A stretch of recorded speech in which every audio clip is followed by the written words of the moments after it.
আহি গৈছে অৰুণোদয় আঁচনিৰ বাবে ভাল খবৰ, কাৰণ সকলো যোগ্য হিতাধিকাৰীয়ে লাভ কৰিব অৰুণোদয়ৰ ধন। ছেপ্টেম্বৰত আৰম্ভ হ'ব অৰুণোদয় 3ৰ কাম। ৰেচন কাৰ্ড, আধাৰ কাৰ্ড থকা বাধ্যতামূলক। মুখ্যমন্ত্ৰী ছাৰে নিজে কৈছে কথাখিনি। আহক আমি শুনি লওঁ মুখ্যমন্ত্ৰী ছাৰে কি কথা কৈছে। দ্বিতীয়তে আৰু এটা বিষয় আলোচনালৈকে আহিছিলে যে মুখ্যমন্ত্ৰী নিযুত মইনা আঁচনি।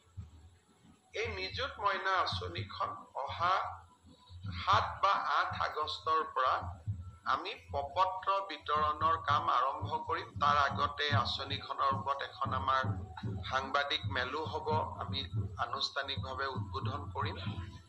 আৰু এই আঁচনিখনত যিহেতু 3 লাখ ছোৱালীয়ে বা আমাৰ কন্যা সন্তানে এই আঁচনিৰ সুবিধা ল'বলৈ সুযোগ পাব, যাতে নিৰ্বাচনৰ প্ৰক্ৰিয়া, প্ৰপত্ৰৰ প্ৰক্ৰিয়া সুন্দৰভাৱে হৈ যায়, তাৰ বিষয়েও জিলা উপায়ুক্তৰ সন্মিলনীত আমি দীঘলীয়াকৈ আলোচনা কৰোঁ।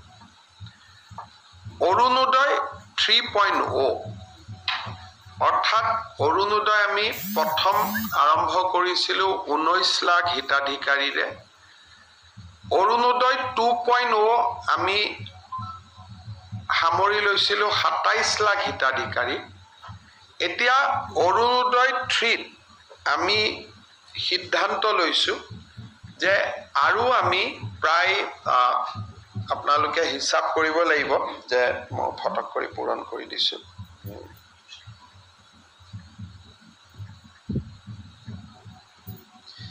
আমি আৰু 20 লাখ হিতাধিকাৰী এই আঁচনিৰ আমি অধীনলৈ আনিব খুজিছোঁ।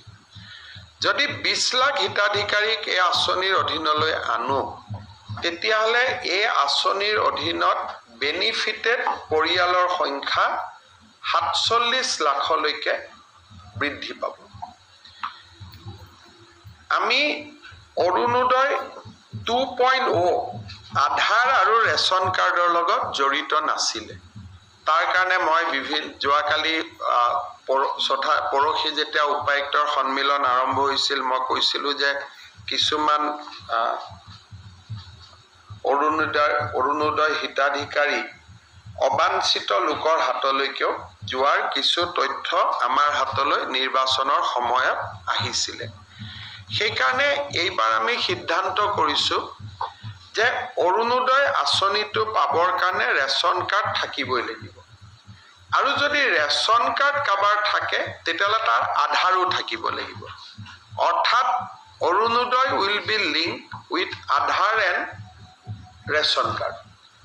সেইকাৰণে বৰ্তমানলৈকে পাই থকা অৰুণোদয় হিতাধিকাৰী আৰু নতুনকৈ 20 লাখ যি হিতাধিকাৰী হ'ব, তাৰ কাৰণে এটা নতুন নিৰ্বাচনী প্ৰক্ৰিয়া এটা আৰম্ভ হ'ব।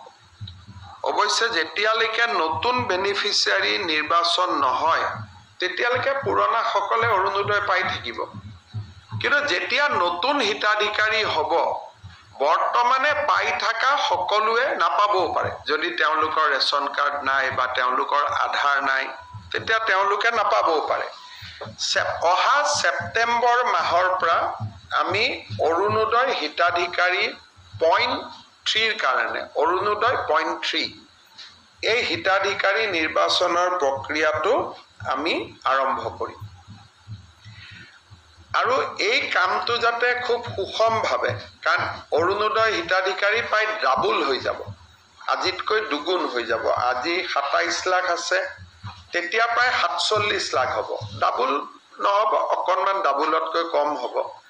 গতিকে এইবাৰ যাতে অৰুণোদয় প্ৰত্যেকটো ৰেচন কাৰ্ড থকা পৰিয়াল, প্ৰত্যেকটো হয়তো নহ'ব, 80% হ'ব। ৰেচন কাৰ্ড প্ৰায় 55 লাখৰ আছে, আমাৰ অৰুণোদয় 47 লাখ। কিন্তু যিহেতু অৰুণোদয়ত ক্ৰাইটেৰিয়া আছে, 4খন গাড়ী থাকিলে নাপায়, মন্ত্ৰী MLA পৰিয়ালে নাপায়, পঞ্চায়তৰ পৰিয়ালে নাপায়, সেইকাৰণে আমি ভাবিছোঁ যে 47 lakh will be a sufficient number যোগ্যজনক দিবৰ কাৰণে। আৰু তাৰ গোটেই নিৰ্বাচনৰ প্ৰক্ৰিয়াটো আমি ছেপ্টেম্বৰ মাহৰ পৰা আৰম্ভ কৰিম।